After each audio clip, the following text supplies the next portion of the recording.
The internet has recently had a sudden flare-up of a chronic condition known as outrage, an illness under which the myelencephalon neckbeard lungata region of the brain becomes inflamed and projectile vomits Reddit comments whenever the alien person comes in contact with a keyboard.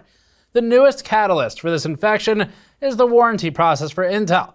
And like most flare-ups of outrage, this is an old issue that everyone thought was dead, but because outrage addicts run out of things to be mad at Intel for, it's been resurrected to specifically talk about how XMP affects warranties.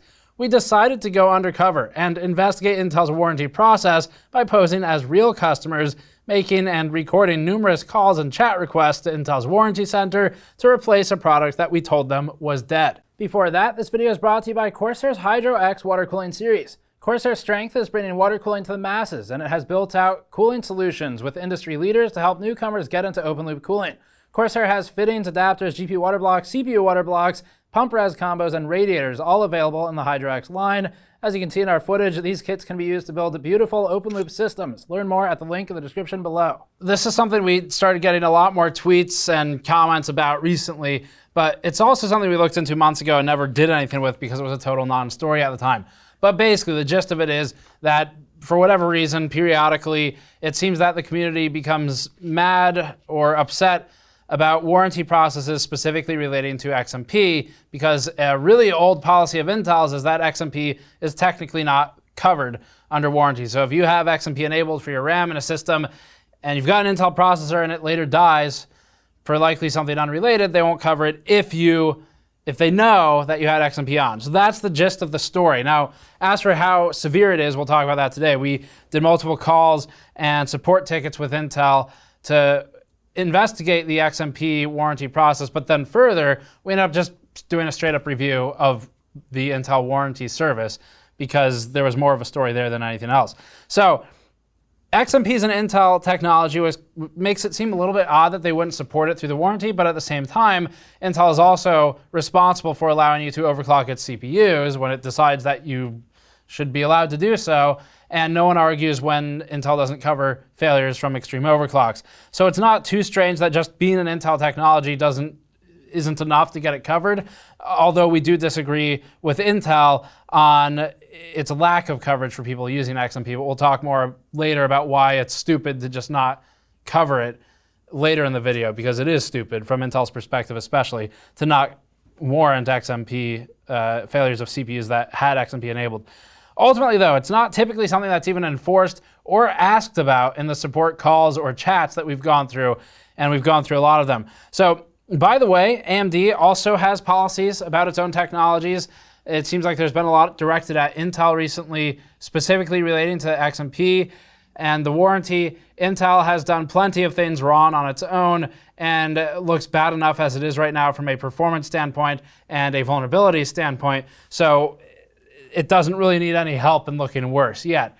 AMD wasn't mentioned in any of these conversations, which we found to be odd, so we'll bring it up here. AMD's policies relate also to its own technologies. When we did our 36-minute deep dive on Precision Boost 2, which is explicitly different from Precision Boost Overdrive, one of the greater ironies that we pointed out had to do with the warranty process. Specifically, you could technically get an AMD CPU, a Ryzen CPU with Precision Boost 2, put a liquid nitrogen pot on it, put Vaseline all over the motherboard, and run it with just liquid nitrogen and no overclocking. You don't touch any BIOS settings at all. And just let Precision Boost 2 do its thing at lower temperatures where it boosts higher. The CPU is overclocking itself. You're not doing anything other than adding LN2 and maybe a fire hazard. That is covered under AMD's warranty process. But AMD doesn't cover you if you decide to use an air or a liquid cooler or something a normal human would use and then enable Precision Boost Overdrive or Auto OC, both of which are technologies, if you can call them that AMD promoted heavily and also mismarketed heavily when it announced the CPUs. So Intel and AMD both have warranty policies that on the surface of things are a bit stupid, and it's because it makes them look bad when they really you can always work around it as a consumer by just lying about what technologies you were using. They can't tell anyway, so you might as well just offer the full coverage. But anyway, that's a different story. The real problem here under all of this is that AMD and Intel leverage their unwarranted technologies in marketing slides, so you get the full dose of the marketing of them and all the performance benefits and materials that show you memory at 3200 megahertz in Intel platforms using XMP, which would lead most people to think, oh, okay, that must be safe then because they're using it to advertise their product, or CPUs with PBO. But neither company will stand behind the products, those special aspects of the products, if they're actually used. So that's going to be a bit of what we're talking about today. But anyway, what we need to do is benchmark the CPU warranty process rather than just fly into an off-the-cuff whirlwind of rage like the internet wants us to do, because at the end of this, we'd like to provide some thoughts on how good the warranty process actually is outside of the current outrage, and also some opinions on why we think XMP shouldn't really affect the validity of the warranty. So, getting into the conversations with Intel, we can break it down as follows. We ended up doing 3 phone calls that were recorded, and we did 5 recorded live chat logs today at time of filming. All this happened in one day. A couple months ago, we did some additional research where we had no phone calls at the time, but we did do live chat logs and support requests. We have some that are open with AMD as well via email. But all of this has happened over the last few months. We dropped the story, we picked it back up to cover this. Overall, the incidents from today alone, we can report as follows. There were 3 out of 3 successes for phone calls. No issues whatsoever. Not even an argument. It was basically call in, explain the issue, and ultimately within 20 minutes or so or less, get a refund offered. And we'll walk through those momentarily. For the chats, we had 3.5 out of 5 successes for that today. And the half it's something we'll talk about a little bit more later. We'll first go over the calls for this one. Here's the story for the undercover warranty requests. The name and email I used don't trace back to me in any way, just in case someone does happen to recognize the email address at Gamers Nexus or my name. But just out of an abundance of caution to make sure we didn't bias the test results, we did use fake names. Well, we used real names and emails of people who work here or elsewhere, but not mine and not Gamers Nexus emails. So that was step 1. Step 2, we did not use any engineering samples or review samples of processors in case Intel logs them differently in the system. We used retail samples that we bought ourselves. And the sample we used primarily was an i5-9600K. We said it was for a brand new system that wouldn't boot. That was story number 1. Story number 2 was that it was for a system that worked for a while, but has suddenly stopped working and won't boot. And then for both of these stories and variations thereof, we said that I've got a friend who has a processor. He let me borrow it. I swapped mine out for his processor, and suddenly the system works. I think it's the processor. And then I explained some other troubleshooting steps just to make sure I could bypass all of that and get it done quickly. So our first attempt at calling Intel since we did the chat logs a few months ago caused us to raise the alarm a little bit, and we'll play a clip from that call to illustrate why. At any point, did you activate the XMP option on the BIOS prior to this issue? That was the first question in the call. So it really caught us off guard because last time it wasn't quite like that, but maybe it was just chance. And after asking the name and obviously way to contact if the call drops, first question was, did you use XMP, basically? So since this was our first attempt for the day, we wanted to see how the rest of the call would progress so that we'd know for the future ones.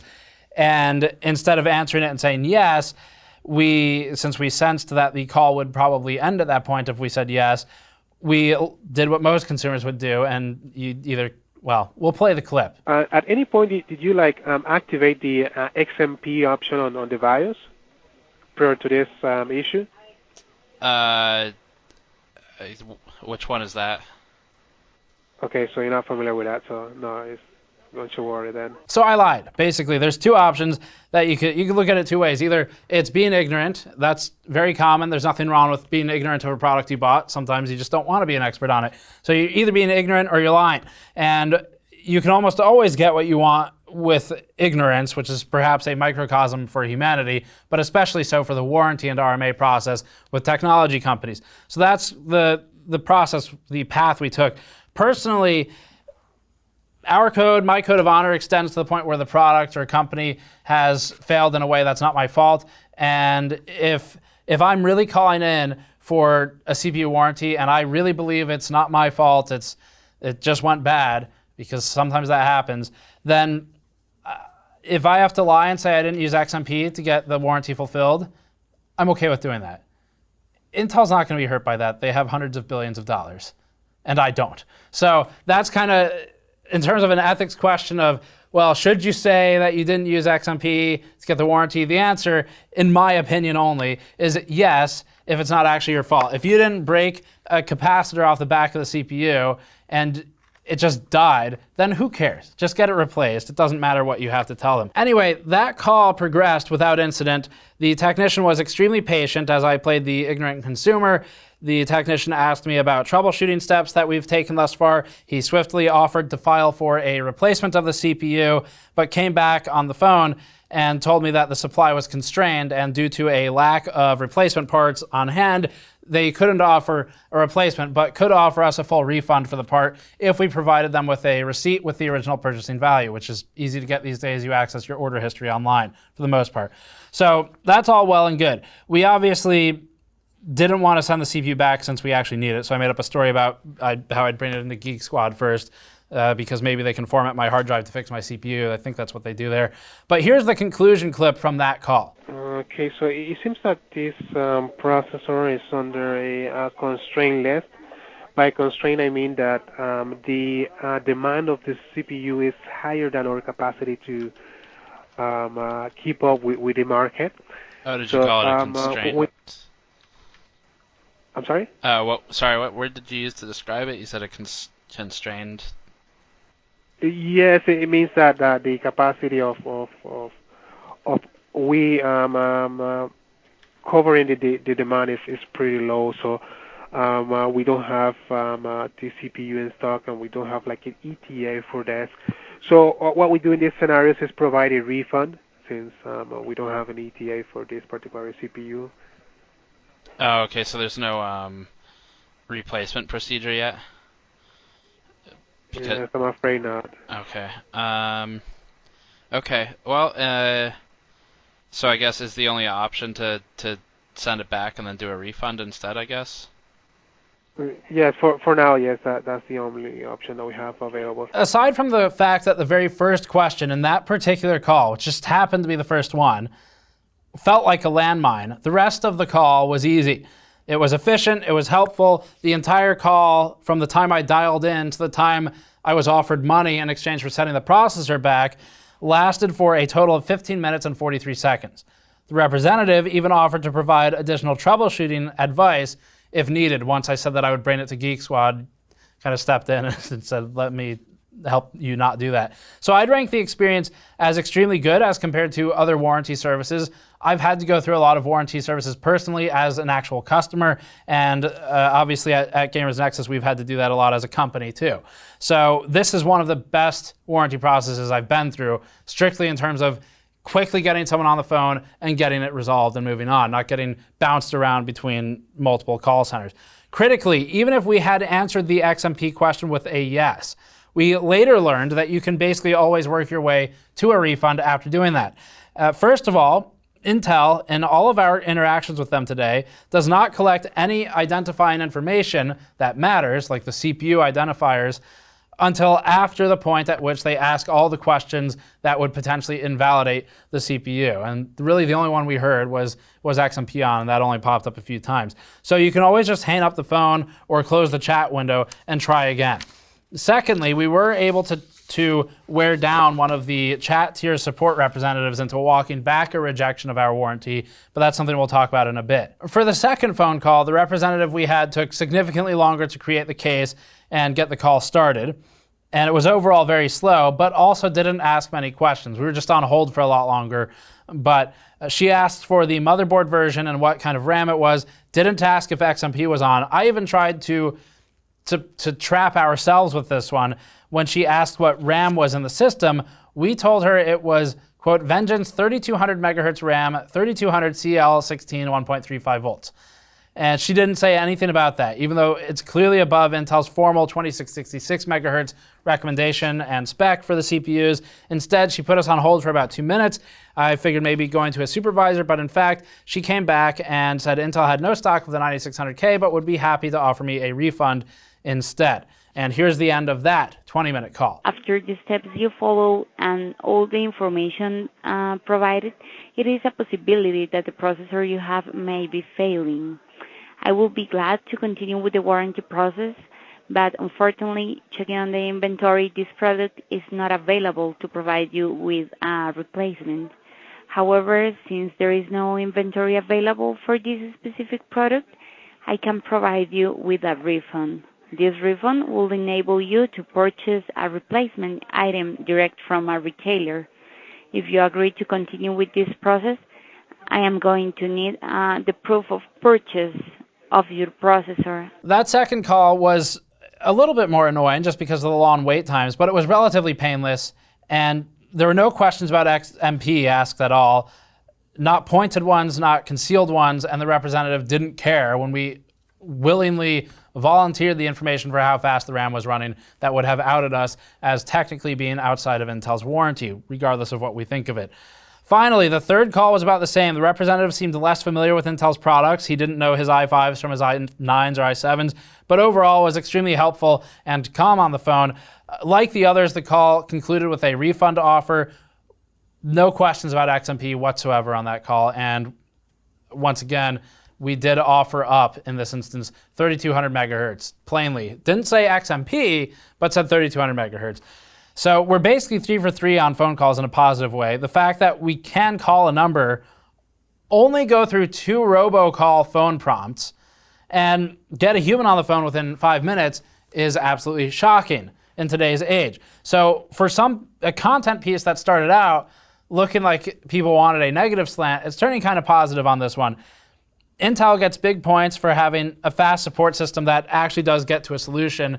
It loses points for having a stupid warranty policy, but it gains them back elsewhere. So this is mostly a non-story from an XMP standpoint. The real story is that Intel's support, for all of its flaws with the CPUs these days, is genuinely pretty damn good. To be able to get a human on the phone within a few minutes, speaking as someone who has gone into heated tirades on Twitter about phone support robots and ping-ponging between call centers, is a huge positive for Intel. I pay banks, health insurance companies, and internet service providers a whole hell of a lot more money than Intel every month than I would for, say, a CPU. I might buy a 9600K once, and it's a couple $100. But all these other companies, you pay a whole lot more money, and the service is a lot worse. So Intel's looking pretty good by comparison. As for these short-sighted policies they have with regard to XMP, here's why we say they're short-sighted, before getting into the most enraging of the support requests in chat. If, ultimately, the customer can simply call back or lie to get past the gate and receive a refund anyway, the gate shouldn't even be there. If a chat representative says the warranty is void with XMP, I can just re-enter chat, especially since they haven't asked me for the serial number until later in the process anyway, and I can try again. All that does is create an inconvenience for the customer, ultimately. The policy doesn't stop customers from getting a refund or a replacement. It just stands in the way to annoy them, and they can call back or check back in later and get it fulfilled by just lying to the question, was XMP on? And that's if they even ask if XMP was on, because they didn't ask each time. Now we're getting into the chat support log. This is where Intel's score goes down a lot overall. We had 3.5 successes out of chat. The 3.5 were instances where we got a refund or a replacement. The 0.5 is because one of the chat reps rejected the warranty due to XMP, but then we made a technical argument and frankly acted like a jerk in the chat, and he ended up walking it back and offering us a one-time exception. So the first 3 chat requests were relatively uneventful. They asked for the photos of the processor, they asked for serial numbers, they asked for the mode of failure, and then they offered refunds or replacements. These representatives in our chat process we did today did not ask about XMP. A couple months ago we had some who did, I'll talk about those in a minute, and didn't seem to care when we voluntarily said memory was running at 3200 megahertz, so non-issue. The next instance was our partial rejection, where the support representative asked if we had XMP enabled very directly, and here's a transcript from that conversation will pop up on the screen. Intel said, "Thank you. Do you know the frequency at which this RAM was running?" We said, "Wouldn't that be the number that's on the sticker? It does say 3200 megahertz. We had already provided them this information at this point." Intel says, "No, that's the maximum frequency the RAM can reach." Us, "I don't think that's accurate." And it obviously isn't because you can overclock higher, but we didn't say that. Intel says that information would be in the BIOS. What is the model of the processor tested? And just a quick pause here briefly. At this point, because we didn't admit to XMP explicitly, it appeared that David in the support chat was prepared to move along, and we could feel the conversation skipping past the topic. We pushed the point though, admittedly baiting Intel into the conversation that the internet insists is happening everywhere. So we said, why does the RAM speed matter? The RAM doesn't seem to be the issue. It works fine on my other computer. Intel says running the RAM outside of the recommended specifications will overclock the processor. This will shorten the life of the processor, and overclocked processors can cause system instabilities and damage other components in your computer. We said running RAM at a higher frequency does not overclock the processor. It runs the RAM above JEDEC. Also, by the way, Intel uses 3200 MHz RAM in its marketing slides that convinced me to buy the CPU to begin with.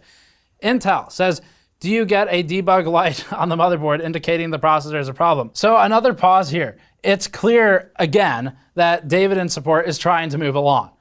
We'd count this as a victory if we were being a reasonable customer, because a reasonable customer would detect this or see that there's no further questions about XMP and answer the other damn questions and get the refund over with. But in this instance, we're not being a reasonable customer. We are trying to see if this policy is something Intel will actually enforce. So we're trying to provoke it to be enforced upon us, which isn't really 100% fair. But again, this is an exercise at this point in hyperbole, and we hope you'll recognize this. We had to start acting like jerks in order to provoke the matter to begin with, to see if what people have complained about online has any merit. So this is what it took. David then replied and said, this is done through Intel Extreme Memory Profile. Overclocking the RAM will make the processor run outside specifications. The memory you must use is DDR4 at 2666. We said, I haven't increased the bus speed, the frequency, the voltage, or the uncore. The processor is therefore not overclocked. David says, making the memory run at 3200 MHz is overclocking the RAM, as clearly stated in the XMP website. From the processor specs, the memory you must use is DDR4 2666. That will make the processor run outside specifications. The K processors are unlocked for overclocking. We replied and said, you didn't answer my question. You just said, quote, overclocking the RAM. I'm not filing a RAM warranty request, am I? Is this the Corsair support line? Do you work for Corsair? And then David addressed us and said, running the memory at those frequencies affects the memory controller on the processor, making it run outside specifications. Since you are not aware of this, I can make a one-time exception and provide the warranty of the processor, but please have this in mind for future setups as it might affect the new processor components. Can you please provide the batch number or serial number of the processor? That's what it took to get Intel to even begin to approach declining a warranty. He never even said we weren't eligible because he moved on when we didn't really fully answer the question the first time. But he still offered an exception. In order to make this be the problem that everyone wants it to be, we had to be complete tools in the support chat and had to intentionally drive the conversation against our own interests. So we'd write this off as basically a non-issue. Now, there was one final instance of a full denial where we weren't acting like that, but we probably could have argued our way out of the full denial here. In the final instance, one of the first chat questions was whether we used XMP, just like that first phone call, except this time we said yes, and the company immediately declined the warranty with a stock message about why, the same one read a second ago. So we then re-entered the support queue, found a different support representative, at which point we were not asked about XMP that time, and we were granted again an option for a refund. We never followed through with any of these because we want the processor, but it was there every time. So, recapping then, there are reasons to be annoyed. The processes can be improved. Not covering RAM that runs at 3200 megahertz, especially when you market your product on it to press and elsewhere, just makes Intel look bad. This is especially true when Intel's excuse from the support representatives, which clearly looks like a copy-pasted response, so it's standardized. It especially is true when that response includes the phrase, it damages the components in the computer and the processor, which isn't even necessarily provable or true. So it makes Intel's products look a whole lot worse because it makes it look like Intel's product has a deficiency, not like this is some, it's extreme overclocking endeavor or something. It just makes them look weak in the product department. So this is especially true since Intel has these numbers in its marketing slides. To be fair, I have to bring AMD up because the reason, frankly, that people were freaking out about this to begin with is because AMD is steamrolling Intel right now in the CPU department, and everyone wants it to always be about AMD versus Intel. Neither one can be talked about in a vacuum. So to be fair, AMD also doesn't cover all the features it offers, like PBO, when Robert Halleck from AMD was on screen writing numbers that aren't possible to achieve from AutoOC and PBO. in their YouTube marketing video. That stuff, that's not covered under the warranty. So although some of these things seem like they're silly to enforce, they're ultimately just CYAs by the companies, and you can easily lie to get around them. They can't prove whether you've used XMP or PBO. They might be able to prove you LN2OC to CPU if you burned out a capacitor, but even then, it's going to be difficult. So realistically, it's not like everyone can prove you ran XMP. Most of the support reps didn't ask, and when we offered the information intentionally trying to sabotage ourselves, they didn't care. The one time they did care, we were able to, well, 1.5 times they cared. We had to drag them into it, and then the other time we were able to just call back in later, text back in later, and get it changed. So, as stated earlier, this is mostly a non-story from an XMP standpoint. The real story is that Intel support is genuinely pretty damn good. The downside, we'd still like to see Intel not be so just short-sighted about its decision to approach the warranty process this way, because ultimately you look at it like this. As a customer, I contact Intel, I say my processor is no longer working, I don't think it's my fault, I was running memory at 3000 megahertz XMP. They ask, is XMP on? If I say yes and they reject the warranty, and now all I have to do is contact them again, that doesn't stop me from getting the replacement part. It doesn't save Intel any money. It just pisses me off as a customer. So Intel, you've got to consider that, where if all you're doing is enraging the customers when you're already weak and at a disadvantage in security, in performance, in price, then you're really not doing any favors by pushing away customers, especially those who are more mainstream, which are going to be the ones more likely to admit to something that might get them into a position where the warranty is denied. So if you can work your way around it, just don't even enforce it. Just don't ask. But it looks like most of the reps do that anyway. It's just not official Intel policy, I'd guess. So that's it for this one. Seems like mostly a non-story, but it was a good opportunity to review the Intel warranty process. Of course, our experience is not representative of the whole. It's possible you have a worse experience, but from everything we've seen, you can just call back in and try again. Thanks for watching. You can support us in these endeavors directly at patreon.com/gamersnexus, where we have behind-the-scenes videos, or you can go to store.gamersnexus.net, and we'll see you all next time.